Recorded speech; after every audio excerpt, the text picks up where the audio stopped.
When danger strikes, we all know to call 911. It's our lifeline, the thing that brings us help when everything's falling apart. However, sometimes it's already too late. The following are raw, real-time recordings of people in their final moments, or the eerie calm before something unthinkable happens. And some end with silence, others in screams, but every single one leaves behind the same thing: horror. Welcome to Scary Mysteries, guys. Here are the 5 creepiest 911 calls that ended in absolute horror. Number 5, the call that gave it away. She seemed to have the perfect life, a happy marriage, and no enemies. But investigators soon found that things were not as they appear. On paper, Kelly Clayton had it all. She was 35 years old, smart, beautiful, a loving mom to 2 young children. She had met her handsome husband, Tom, back when he was playing minor league hockey in their hometown of Elmira, New York. And after his retirement from the sport, Tom found work with a company that helped people rebuild after home disasters, fires, floods, and that sort of thing. And they lived in a nice house and raised their kids together, and hid it very well that behind closed doors, things were not so picture perfect. They seem like the perfect family. She loved her kids. She loved her husband. She loved her life, the life that she thought she had. And with Tom being the ex-athlete and alpha male, he was known to be a bit arrogant, even controlling. There were rumors that he was cheating on his wife. And Kelly had reportedly spoken to a divorce attorney and had even expressed fears about what might happen if she left him. She may not have had proof, but her instincts were dead on. And just after midnight on September 29th of 2015, the 911 call came in. Help me, my wife is dead. And she's lying on the floor, and there's blood everywhere. Help me, my wife is dead. How long has she been down? I don't know, I just got home. And Tom claimed he'd returned home to find Kelly brutally murdered, bludgeoned to death right there in their living room. The house was dark and quiet, with his children still sound asleep upstairs. Officers arrived at the grisly scene, and Kelly's face was so badly beaten that her own mother later said she was unrecognizable. And blood had pooled around her body, and the level of violence suggested rage, and lots of it. Oh, she got blood on the wall, blood on the steps. Looks like she was attacked in bed. There's blood all over. She's been dragged. Now, Tom's alibi was airtight, though, and he'd spent that evening at a friend's house playing poker, and several people vouched for him. However, the more he talked, the more police weren't really buying his story. I think he attacked her. He has no blood on him. I checked. I don't know. And for example, he wasn't asking the usual questions a traumatized husband might ask. He didn't seem all that concerned about who actually killed Kelly. Instead, he focused on whether or not he was a suspect. And there was something else.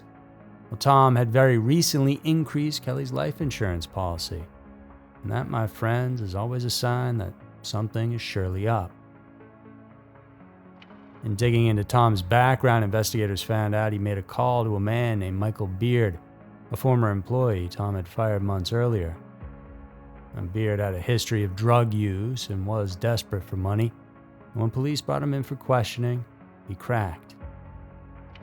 At first, he said Tom paid him to burn down the house, not to kill anyone. But after hours of questioning, Beard finally admitted the truth. And Tom Clayton had paid him $10,000 to straight up murder his wife. One of the most heartbreaking aspects of this whole case came from Tom and Kelly's 7-year-old daughter. And she had to explain how she had woken up the night of the murder after hearing a thumping and screaming. And she described a man with dark skin and a yellow sweatshirt, someone who had been in their home while her mother was hurt. That man was Michael Beard. He was wearing jeans, a black long-sleeve shirt, and a mask. Okay. What did the robber look like? He looked like my dad. And why do you say that? How did he look like your dad? The mask and his shoes.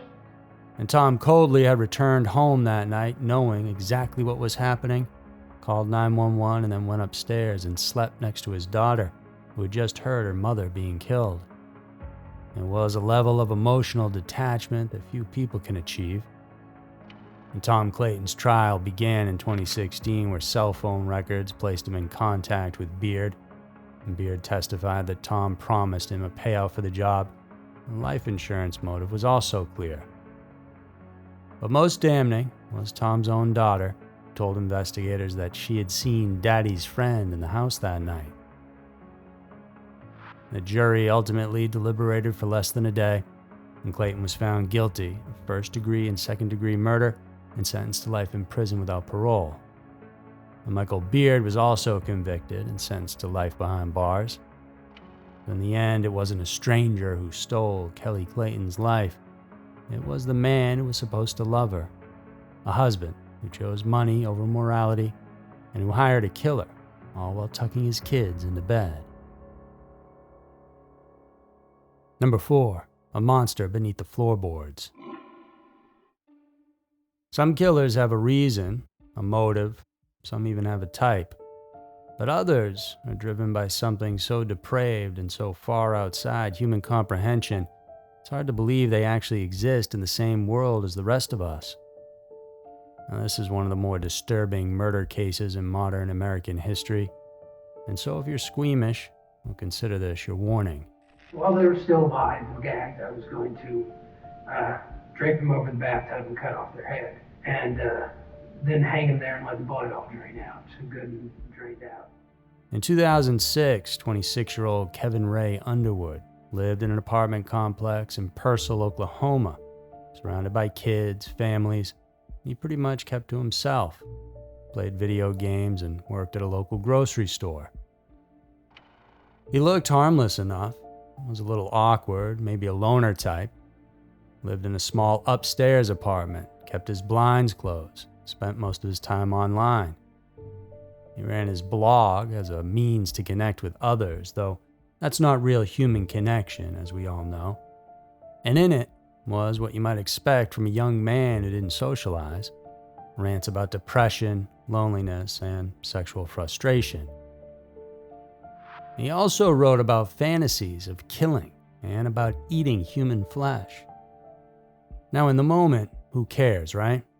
Who even knows if anyone read these? And if they did, it's just another weirdo behind a computer. Though in hindsight, these weren't just ramblings. They were warnings of events to come. One post read, "If I ever do tell someone the things I think about, they'll freak out and call the cops on me." And he was right. On April 12th of 2006, 10-year-old Jamie Boleyn vanished from the same apartment complex where Underwood lived. Jamie had just been walking back from the library, and her father, a National Guardsman, reported her missing when she didn't come home. A frantic search unfolded. Neighbors, police, even strangers combed through the nearby alleys and empty lots. What nobody realized was that Jamie was already dead, and she hadn't wandered far, and she was just mere feet away, inside Kevin Ray Underwood's apartment the whole time. A volunteer recalls knocking on Underwood's door. "Have you seen Jamie?" And he said, "Yes." And I said, "Where did she go?" Because I just didn't assume it was him. And he said that she went down that breezeway, headed towards the library. Now, she had knocked on his door before. He'd even talked to her a few times. And Jamie liked to chat, and she was trusting. Underwood planned to use that against her. Kidnapping and killing her was no spontaneous act. Underwood had planned it from the start. We know this because he kept a kill kit in his apartment. And inside it, a decorative meat tenderizer, a large serrated knife, a hacksaw, a roll of duct tape, and a wooden cutting board. He later told investigators he had been fantasizing about eating a child for years. So when Jamie knocked on his door that day, he was ready. He invited her in and they talked. He lured her deeper inside. And then when her back was turned, Underwood bludgeoned her with that meat tenderizer, suffocated her with the duct tape, and then assaulted her corpse. After that was done, well, he began preparing for her consumption. Police received several 911 calls from neighbors who hadn't seen anything directly happen, but noted that Kevin upstairs was a weird dude. weird enough that they might want to talk to him. When police got to Kevin's door, he was calm, polite, and cooperative, but detectives sensed something was off. He was too calm and too curious. One officer even later said it felt like he had rehearsed a script. When they brought him in for questioning, eventually the pressure was too much and he just let it out. "I'm a monster," he told them. "Go ahead and arrest me. She's in my apartment." He went on and described the murder in detail and told detectives how he stored her body in a plastic container and explained what he wanted to do to her but couldn't bring himself to finish. I was going to keep the body around for a couple of days. I was going to set the head on my desk so it could watch me. And then I was going to start butchering them and cooking them. The officers later admitted that this level of detail, his emotionless delivery, and the sheer depravity of his plans were among the most disturbing things they'd ever encountered. When police entered his home, they found that storage container in the bedroom closet. Inside was Jamie's body, and the kill kit was nearby, neatly laid out in perfect order. His computer, of course, showed a disturbing search history: how to kidnap, how to kill, how to cook human flesh. The one journal entry from him read, "The taste of death. I want it. I need it. I dream of her screaming." Underwood didn't deny anything. In fact, he openly admitted that if he hadn't been caught, he would have done it again. He had detailed fantasies and a full blueprint of his next move. Because his crimes were so brutal, the Oklahoma court sought the death penalty, and in December of 2024, at the age of 45, Kevin was executed via lethal injection. Number 3, the Cathy family massacre. I have to ask this because just having spent some time with you, I can't picture you as somebody that would want her family annihilated. Terry and Penny Cathy were a God-fearing couple, raising their 3 kids down in the rural Texas town of Alba. Their home was structured and faith-centered, and their daughter Erin was bright and polite, at least on the surface.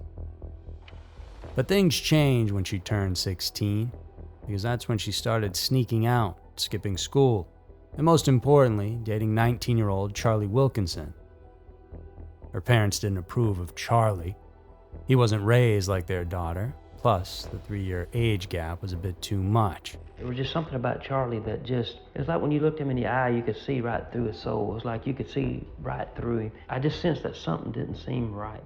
So Erin's parents told her to end it, but she just kept on seeing him in any way she could. They didn't understand what a true romance was, and the more Erin snuck out, the more she was punished and had her phone taken away. That's when she started telling Charlie things like, "I wish they were dead and I want them gone." Well, Charlie, being obsessed, could only hear so much before he had to do something. He couldn't stand to see his lady in distress. So he enlisted the help of his best friend, Charles Wade, and Wade's girlfriend, Bobby Johnson. They gathered weapons, picked a date, and the plan was simple: kill everyone in the house, torch it, and disappear with Erin. Erin also helped plan every detail, the layout of the home, and she helped write the script. On March 1st of 2008, in the middle of the night, the 3 accomplices pulled up to the Cathy home while Erin and Bobby waited in the car. Charlie and Charles then went inside. And Terry and Penny were asleep in bed when they woke up to the sound of their bedroom door opening. And in front of them, Charlie raised his gun and fired multiple rounds into the 2. And Terry was hit multiple times. They then stabbed and slashed Penny so viciously they nearly decapitated her. The attackers moved upstairs next. 13-year-old Matthew was stabbed to death in his room. 8-year-old Tyler was found under his bed, where he had tried to hide.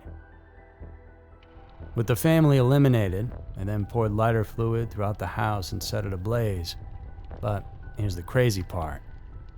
Despite being shot 11 times in total, Terry was still alive.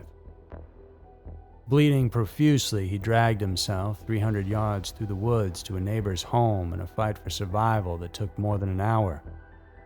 The neighbor found him at their doorstep and called 911 to report what happened. Thanks to Terry, they knew exactly who had done the crime. 911, what's the address of your emergency? This is Tommy Gaston. I've got a man that's been shot out here at my house. Okay, so he's been shot? Yes, and we've also got a house on fire out here. Terry would wake up in the hospital to tell the police that the reason he had the strength to fight through and make it was so he could bring justice to his murdered wife and 2 sons. He just didn't know his own daughter was behind it all along. Now, Erin had been left in the house tied up to make it look like she was all part of some brutal break-in, but it made no sense. I mean, why murder 3, try to kill a 4th, and leave 1 girl basically unharmed? Police quickly tracked down the other 3, where Charlie basically admitted to it all pretty quickly. He ultimately tried to lay blame on his true love, Erin, saying that she was the one who made him do it. Funny how fast love can turn on a dime like that. And Charlie and Charles were sentenced to life in prison without parole, and Bobby Johnson received 25 years. And Erin, tried as an adult, was sentenced to 2 consecutive life sentences, as she won't be eligible for parole until 2048, when she'll be 56 years old. And Terry Cathy somehow forgave her, even visited her in prison, and wrote a book and built a new life. But no book or sermon can erase what happened in that house. And 3 lives ended, a home destroyed, and the mastermind behind it all was the one they loved and trusted most. Number 2, 2 bodies in the bedroom. It's a story making national headlines. Mom was killed first, then Dad. This picture of Tyler Hadley taken at a party hours after he allegedly beat his mom and dad to death with a hammer. At 17 years old, Tyler Hadley had been acting out of sorts for months, skipping school, using drugs, and getting into fights with his parents, Blake and Mary Jo. They were strict, but not cruel by any stretch. They loved their son and tried to keep him on track. And Tyler, though, was spiraling, hooked on ecstasy, Xanax, and weed. Even though he'd been to counseling and on other prescription meds, nothing seemed to work, and his mind was far from thinking clearly.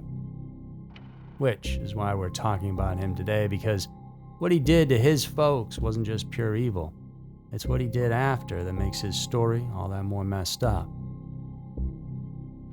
On July 16, 2011, Tyler waited until his parents were home from work and acted like everything was normal.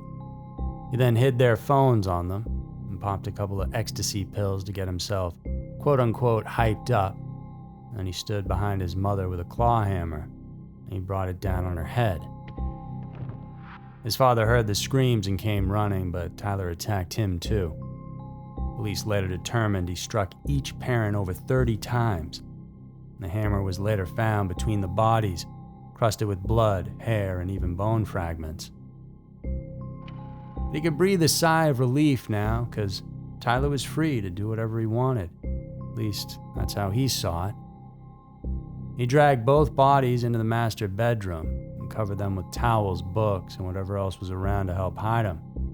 And then, as if nothing had happened, he cleaned up the visible blood, locked that bedroom door, and posted on Facebook, "Party at my house tonight. Hit me up." The music was bumping when over 60 teenagers showed up to the Hadley house that night.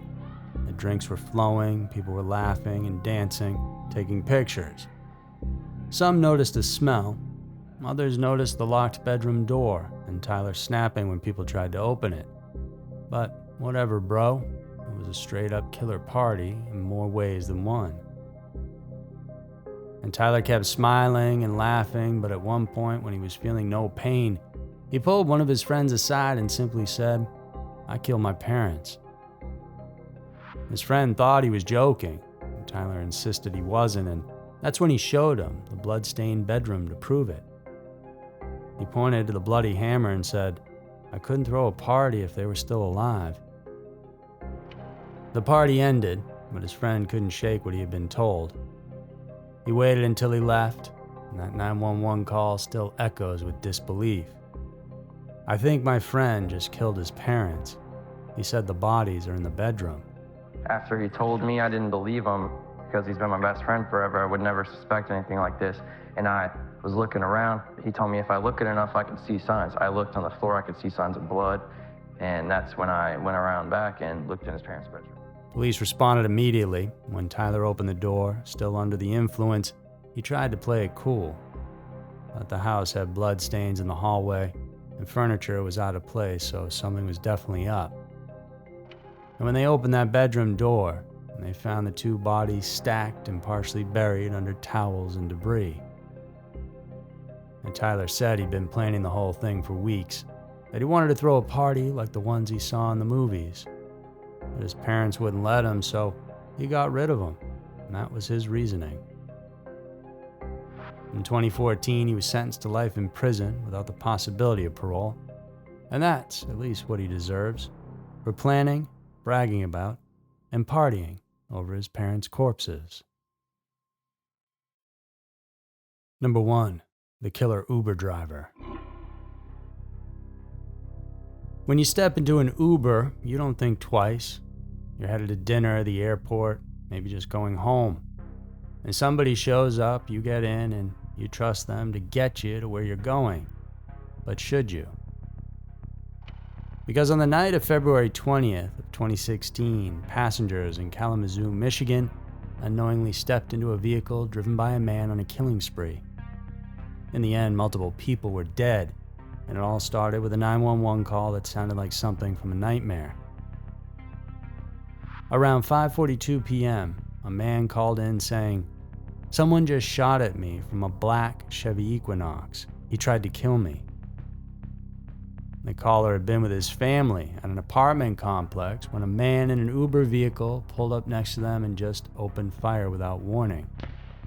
Miraculously, no one was hit, but the shooter sped off, disappearing into the snowy Michigan streets.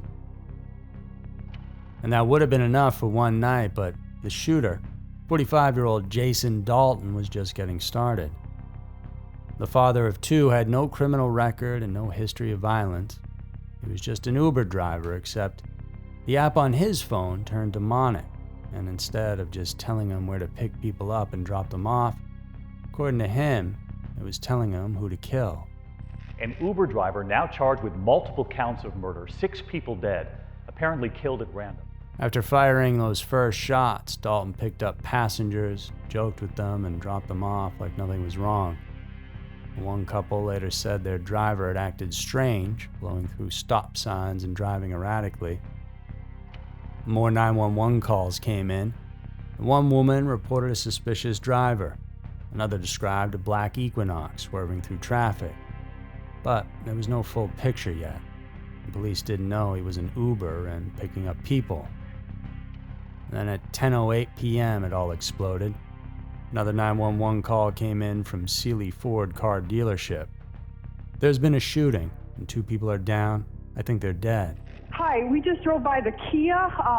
What road are we on? 94 Business, and a guy just shot some people in the parking lot. Okay. All right. Did you hear shots fired? Is that? Yeah, that's what made us look. And there were 2 guys laying on the ground and one guy pointing a gun at them. All right.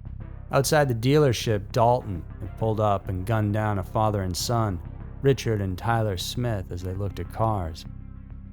Within 15 minutes, another call came in from the parking lot of a Cracker Barrel, and they said, "We heard gunshots, 4, maybe 5. People are screaming."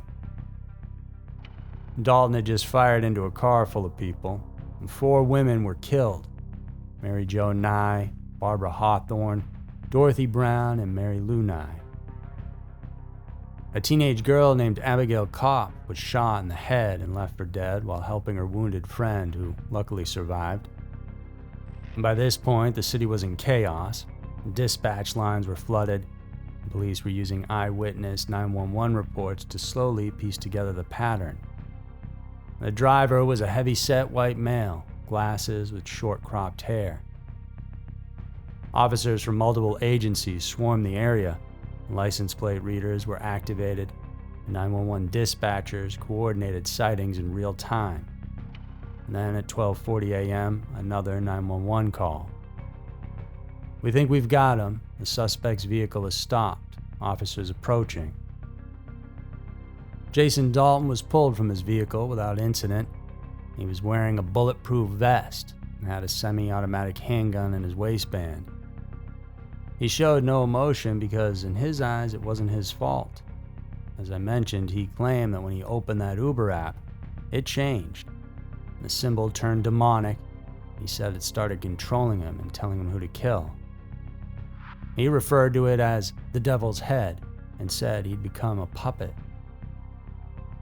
Psych evaluations later found Dalton competent to stand trial. There were no clear signs of psychosis, just a man who claimed he lost control and committed one of the most senseless mass killings in Michigan history. In court, having originally pleaded not guilty, he changed his plea at the start of jury selection, saying, "I've wanted this for quite a while. I've wanted to plead guilty and let it be done." After that, he was sentenced to life in prison without the possibility of parole. Uber changed some of their background protocols after this, but the Jason Dalton case really is almost unstoppable no matter what you do. A perfect storm of the ordinary becoming unthinkable. He wasn't on a watch list, and he wasn't radicalized. He wasn't even suspected of anything. He was your Uber driver, pulling up on time, phone-mounted, 5-star rating.